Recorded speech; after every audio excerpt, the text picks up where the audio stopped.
explaining the fourth chapter in the Kingdom of Fools, which is written by A.K. Ramanujam. Yes, this story is actually one Kannada folk tale. It is believed that fools are so dangerous that only very wise people can manage them. Who are the fools in this story? What happens to them? It is nice story to read because it is story of wisdom and gives one message that only wise person can tackle the situations that are related to fools. It is a story of a kingdom where the king and his ministers were idiots. They were all fools. That's why people had to work in day and night every time.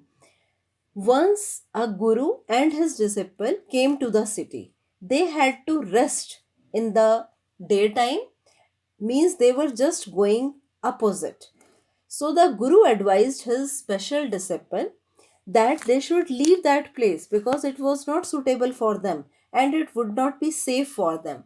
But the disciple, means his special student, was fond of food and he started feeling everything was very cheap. So he ate to his fill first and soon grew fat. In the meantime, the Guru left that place. There was unique trial in the court of the king.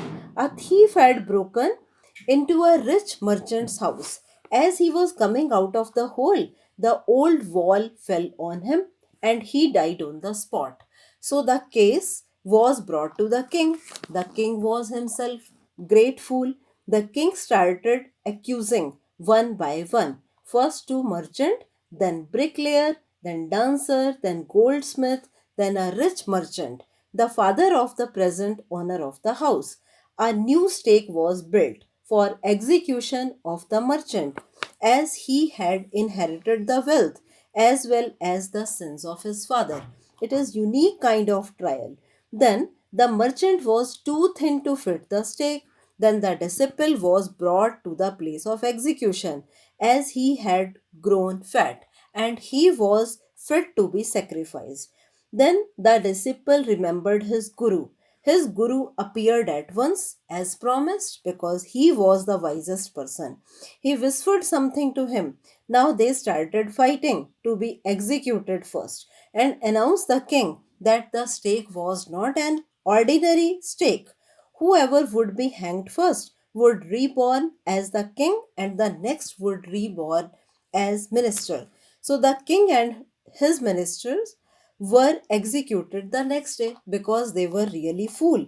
Now the people requested the guru and his special student, that is disciple, to be their new king and minister. They agreed and changed all the old laws. Then there was total peace in that city. From this story, we can take one message, that we should try to overcome all the situations with our wisdom. Without wisdom, we cannot do anything. And especially if cases of foolish fellows, then wisdom can help.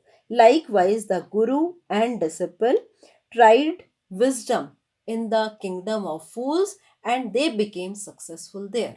Now, think about it. First question: what are the two strange things that the guru and his disciple find in the kingdom of fools?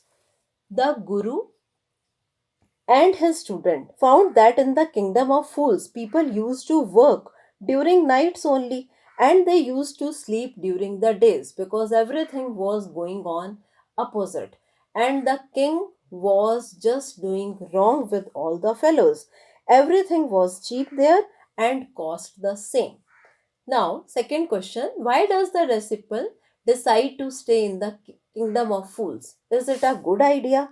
Everything was very cheap in the kingdom of fools. Actually, he was fond of food. He started feeling that everything was so cheap. He first ate to his fill, then he decided to stay there forever. Though it was dangerous for him, it was not a good idea, and this was suggested by his guru too, but he did not agree with that. Really, he came in problem.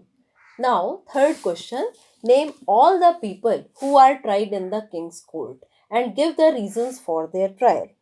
The owner of the house, the merchant, the bricklayer, the dancing girl, and the goldsmith, everyone were tried in the king's court. They all were tried because the thief died when the wall of merchant's house had collapsed. The merchant was tried building a weak wall. Then the bricklayer was tried for doing his work carelessly. The dancing girl was tried for disturbing the concentration of the bricklayer. The goldsmith was accused for making the dancing girl walk up and down to his house a dozen times. So these are the people who were tried. Now, fourth question: who is the real culprit according to the king? Why does he escape punishment? The merchant's dead father was held responsible for making the wall weak, but according to the king, the rich merchant was the real culprit because he had inherited both sins and riches of his father. He escaped the punishment as at that time he was too thin to fit the stake. Now, fifth question: what are the Guru's words of wisdom? When does the disciple remember them?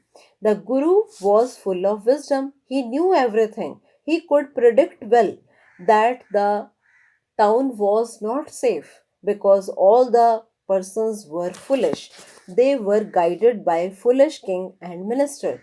The Guru's words were, "They all are fools. This won't last very long, and you can't tell what they will do to you next." So the disciple remembered them when he was arrested by the men of the king to execute only because he fitted the stake, though there was no mistake or fault of him.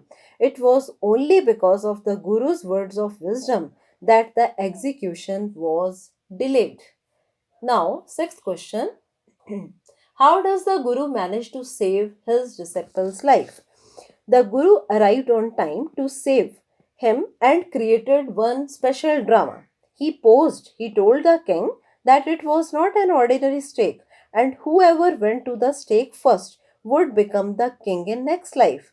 The second to die would become his minister. The king wanted to avail himself of the opportunity. The Guru and his special student were released. Thus, the Guru managed to save his life.